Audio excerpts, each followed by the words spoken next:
Hi friends, welcome to sauce kitchen and my family వ్లాగ్స్లో మా ఇంట్లో శ్రీరామనవమి ఎలా చేసుకున్నాం ఏంటి అనేది వీడియోని స్కిప్ చేయకుండా కంటిన్యూ చేసేయండి. అలాగే ఎవరైతే ఫస్ట్ టైం చూస్తున్నారో వాళ్ళైతే సబ్స్క్రైబ్ చేసుకోవడం మర్చిపోకండి. ఇంకా వీడియోలోకి అయితే కంటిన్యూ చేసేద్దాం. ఇంకా ముందుగా అయితే శ్రీరామనవమి అంటేనే ఇంకా అన్నీ క్లీన్ చేసుకోవడం. ఇంకా ఫస్ట్గా అయితే శ్రీరామునికి ఇష్టమని చెప్పి పానకం అనమాట తయారు చేస్తున్నాను. బెల్లం ముందుగా నానబెట్టుకొని బెల్లం వాటర్, అలాగే ఒక 10 మిరియాలు, అలాగే ఒక ఎలాచిని దంచేసి ఆ వాటర్లో యాడ్ చేసుకొని అందులో ఒక 2-3 తులసి రమ్మలు అయితే వేసేసారనమాట. పానకం రెడీ అయిపోయింది. అలాగే పెసరపప్పు, బెల్లం ముక్క, ఒక ప్రసాదం.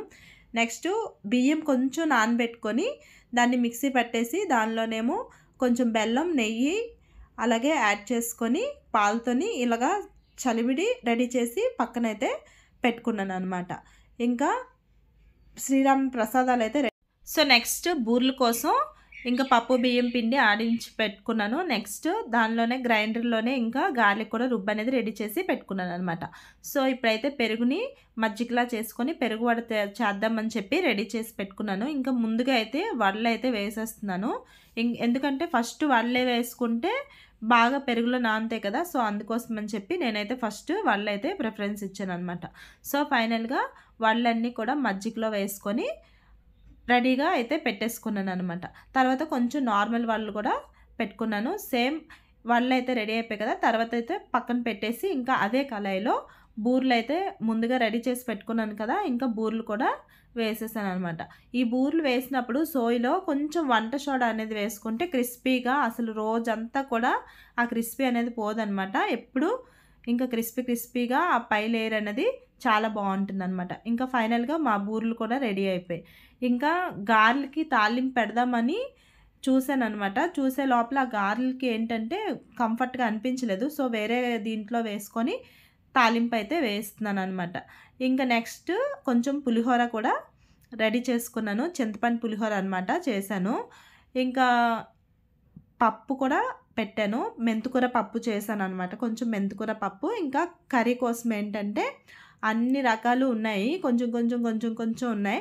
సో ఫైనల్గా వెజిటేబుల్స్ అయితే వేసుకున్నాను కదా. దీనికి కావలసినంత సాల్ట్, గరం మసాలా, అన్నీ టేస్ట్కి తగినంత మసాలాలన్నీ యాడ్ చేసుకొని అందులో కొంచెం ఫినిషింగ్ టచ్లో కొంచెం కాజుని అయితే యాడ్ చేసుకొని ఇంకా మొత్తం వాటర్ అయితే ఒక కర్రీకి తగ్గ వాటర్ అయితే వేసేసి ఒక విజిల్స్ వచ్చే వరకు వెయిట్ చేసుకుంటే సరిపోద్ది అనమాట. దీంతో పని లేదు కదా, ఈ విజిల్స్ అవుతూ ఉంటాయి. ఈ లోపల కస్టర్డ్ అయితే రెడీ చేసి పెట్టుకున్నాను.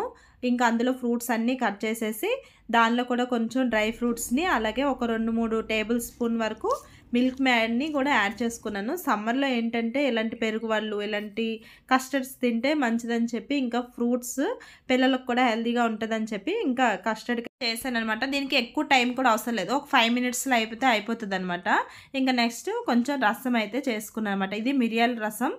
సో ఫైనల్గా మిరియాల రసం అయిపోయిన తర్వాత ఇంకా అన్ని వంటలు అయితే అయిపోయాయి కదా. సో పూజ దగ్గర అయితే ఇంటి దగ్గర దీపం పెట్టుకొని ఇంకా మా పిల్లలకు కూడా లేపి వాళ్ళకు కూడా ఇంకా స్నానం అన్నీ చేయించి వాళ్ళకు కూడా దేవుడితో దండం పెట్టించిన తర్వాత ఇంకా ఎలాగో పెరుగు వాళ్ళు అయితే రెడీగా ఉన్నాయి కదా. సో వాళ్ళకైతే తినిపించేసి టెంపుల్కి అయితే తీసుకువెళ్ళాను అనమాట. 9:30, 10కి అలాగా టెంపుల్కి అయితే వచ్చాము. ఇంకా అక్కడైతే పూజలు అయితే జరుగుతున్నాయి. ఇక్కడ శ్రీరామనవమి అంటే మనలాగా కళ్యాణం కానీ ఇవేమి చేయలేదు. ఇక్కడ నవరాత్రులు అంట. సో అమ్మవారికి ఏదో పూజ చేస్తున్నారు. ఇంకా మేము కూడా హోమం దగ్గర కూర్చొని మాకు కూడా ఒక ప్లేట్లో ఇస్తే అది మేము పూజ చేసుకొని ఇంకా లాస్ట్లో ఫినిషింగ్గా ఇందులో వేసేసాం అనమాట. సో ఫైనల్గా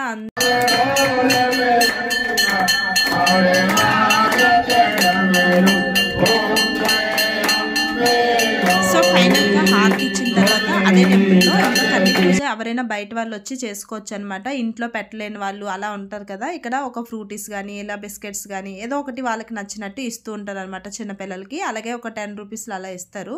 సో ఫైనల్గా మా పిల్లలకి అయితే 100 రూపీస్ వచ్చాయి. ఇంకా కొన్ని గిఫ్ట్స్ అయితే వచ్చాయన్నమాట. సో తర్వాత ఇంకా అక్కడే భోంచేసి 12కి అలాగా ఇంటికి వచ్చాము. నేనైతే 1:30కి అలాగా మా పిల్లలకి పెట్టాను అనమాట ఫుడ్.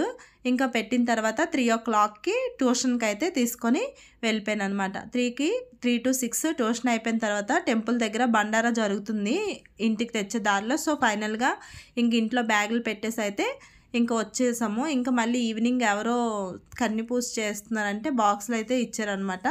సో ఫైనల్గా ఇంకా మా పిల్లలైతే ఫుల్ ఖుషి అయిపోయి అక్కడ కూర్చున్నారు బండారా కోసం. మేమైతే భజన దగ్గర కొంతసేపు టెంపుల్లో కూర్చుందాం అన్నట్టు ఈవినింగ్ టైంలో అలా కూర్చున్నాం. ఇప్పుడు టైం వచ్చేసి 6:30 అలా అవుతుంది, కానీ చాలా వెలుగు ఉంటుంది కదా ఇంకా. సో ఇప్పుడైతే ఇంకా వీళ్ళు భజన చేస్తుంటారు, వాళ్ళు తింటూ ఉంటారు కదా. ఇంకా మేము కూడా భజన అయిపోయిన తర్వాత హ్యాపీగా తినేసి మంచిగా ఎంజాయ్ చేస్తూ ఇంటికైతే వెళ్ళిపోయామన్నమాట. సో ఫైనల్గా మీకు కూడా ఈ వీడియో నచ్చినట్లయితే ఒక లైక్ చేయండి. అలాగే వీడియోని ఎవరైతే సబ్స్క్రైబ్ చేసుకోలేదో వాళ్ళైతే సబ్స్క్రైబ్ చేసుకోండి. Bye, thank you all.